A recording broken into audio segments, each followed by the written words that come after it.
What do they say? Active population California prisoners don't talk to the media. They came to me one day in my cell, and before I went up to talk to them, they said, we ran an investigation on you, determined you're a member of the Aryan Brotherhood, and they validated me with an indeterminate SHU program, which means that I had to stay the rest of my life in the SHU till I died, because I had 65 years of life. And I was like, well, how did you determine that I was a validated gay member? You will. Salutations and a clenched fist salute, YouTube renegades. I am your host, the YouTube Magonista, the Cholo journalist who sprays the YouTube yarda with a flare-tip can of Krylon Flecha. Welcome y bienvenidos to the Outlaw News.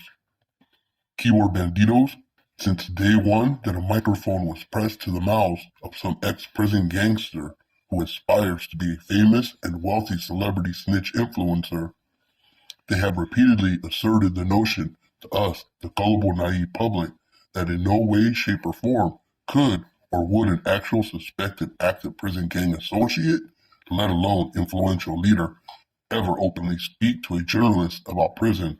Greetings. My name is Todd Ashker, and I am from the Pelican Bay State Prison Short Corridor Collective Human Rights Movement.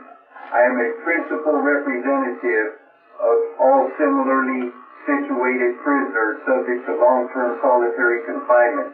The rhetoric espoused by well-promoted, highly popular, Hollywood celebrity-like snitch influencers has become more than rumor and myth. It has been permanently, subconsciously embedded in us, the public's minds, to accept actives don't talk to the media.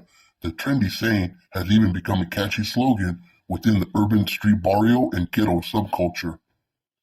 That was until 2 years ago when the YouTube platform Sunflower 33 began to upload content from influential active California convict prisoners who were one time wrongfully labeled California's worst of the worst prisoners and isolated in maximum security units away from the regular prison population. Sunflower 33's platform was quickly followed by a fellow hunger strike protester prisoner, Brent Daniels' YouTube channel, Solid Behind Blue Eyes. Location and shows IDI's true agenda and true intention is to create a bunch of inner chaos based on worms and poltroons like Powder and his entourage, who, by the way, if they keep mentioning my fucking name in their bullshit, I'm going to go ahead and put them on the stand with a subpoena. Who also would publicly debunk the taboo actives don't talk. Just 2 months ago, though, a new YouTube platform, 187 News, an alternative news outlet the Outlaw highly recommends you check out and sub to, uploaded a groundbreaking documentary related to prison. They both feel that the indictment and subsequent housing conditions are direct retaliation for their roles in the movement. They say that the CDCR feels threatened by the unity created by the end of hostilities and hopes to disrupt the peace treaty by isolating movement leaders from general population. It's really apparent what they're doing, man. They're trying to put a stain on the hunger strikes, and you're always going to get people who are going to try to vilify that move, you know what I'm saying? And they're going to say that, people were manipulating and doing this and that. But the bottom line is, when the end of hostilities was drafted and signed by some of these guys, once we got out, the racial violence on the yards was down to like zero. I mean, and these are prisons that are like, California prisons have a pretty significant culture of violence. I mean, they're deadly places. Titled Hostilities, Aftermath of California's Prison Hunger Strike Movement, a well-researched documentary which gave an inside perspective of prison from an active's perspective, not a dropout's. The journalist at 187 News exclusively interviewed current active status prisoners for this documentary, contrary to typical mainstream media reporting, which exclusively interviews staff-approved prisoners turned informants for stories related to prison. Hey, Tony, you know what? There's something I was going to bring to your attention, man. There's the captain of this yard would like to do a podcast project. I'll speak to you in private, but he wants to do a podcast project with me and you, the captain of this yard for this prison. 187 News was able to interview many of the current active status prisoners. Many popular YouTube snitch influencers have been slandering for the past several years on social media platforms, which has allowed them to financially profit and develop a social media cult-like following of zombie-like snitch fanboys from the slanderous stories they tell on social media. My name is Danny Cisneros, In the past and even now, CDCR has only allowed debriefers and informants to speak with the media.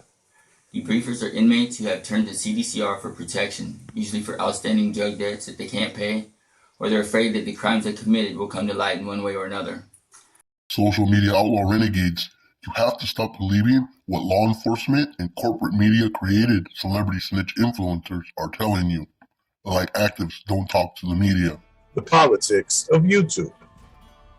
If you pretend that you are an active gang member and you have a channel on YouTube, you are lying to yourself.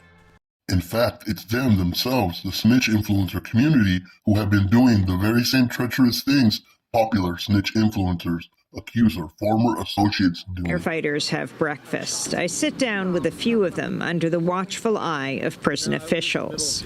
How much money do you make? $1 an hour. When you're fighting the fire? Yes, when you fighting the fire, $1 an hour. So how, for example, last night, how long were you fighting the fire? Probably 20-something hours, so we probably made $20, $22, $24. What do you think of that? Well, I think we should make, of course I would say anybody that got a job, you would think you should make more. What made you decide to do this interview? It's the first time you've talked to a journalist? Because I might want to go to Hollywood and be an actor or something. I want to see if I can do it. I'm serious. Plus, I wanted y'all to get our perspective. Because I know you can hear from the guards, from the captains, and then I know a lot of people here probably don't want to do the interview, probably scared, or just don't want to do it, but I'm not. I do whatever I want to do. Can you vote? No felons can you vote? No felons can vote. You know, that's interesting because in Vermont and Maine, they can vote from jail. No felons can vote in California. Would you like to see that change? Yes. But we can't talk about it. This is, guys, camp. Okay. Camp only. Okay. Not voting politics. Yeah. Okay. Camp only. Let me tell you the reason I asked that is that in Vermont. At this point in the interview, Sergeant Reeder steps in to end the conversation with Dante, telling us political questions aren't allowed. These are the inmates CDCR allows to speak to the media because they can control what they say. It's quite simple. One does not bite the hand that feeds you. Popular snitch influencers are the ones who lie and manipulate individuals to believe a false narrative of prison's true reality. Those celebrity snitch influencers, like Mundo Mendoza, have always openly sought out to give a prisoner's perspective about prison-related matters, such as gangs, illegal prison activities, or prison rehabilitation programs and conditions to corporate media outlets. The corporate and law enforcement created celebrity snitch influencers of the past, like Michael Thompson, and today's highly popular social media squad of dropouts or fake active snitch influencers, are merely well-groomed coach prison Pinocchios, whose strings and mouths are controlled by an overseer-like puppet master, which use these prison public relation puppet Pinocchios to entertain the public with exaggerated, horrific stories that subconsciously glorify prison. Until corporate mainstream media stop acting as deputized journalists who deny active prisoners to be granted First Amendment rights when presented with a microphone to speak freely about prison's conditions. You will never find some active general population convict on Chris Blanchford's Fox 11 News special reports, authoring a bestseller book like Boxer Enriquez, or invited onto a popular prison genre-themed platform to promote Jim Jones, Michael Thompson-like negative rhetoric about how wonderful it is to belong to an SNY gang like JCAT Playboy President Maurice Vasquez, aka Bat Crazy Snoop, or tell some lie like Jason Cummings Powder. Until mainstream media turns in their 5-star silver deputy badge, righteous renegade social media outlaws like you and I will be forced to always take what's said by snitch influencers or deputized journalists with a grain of salt. We, YouTube keyboard renegades, will be doomed to spend the rest of our lives strapped with a critical thinking beanie on and always having to remain 113 or 114% activated to prevent us from falling victim to poisonous snitch influencers' manipulation and lies such as actives don't talk to the media. As always, a clinch fist salute y venceremos.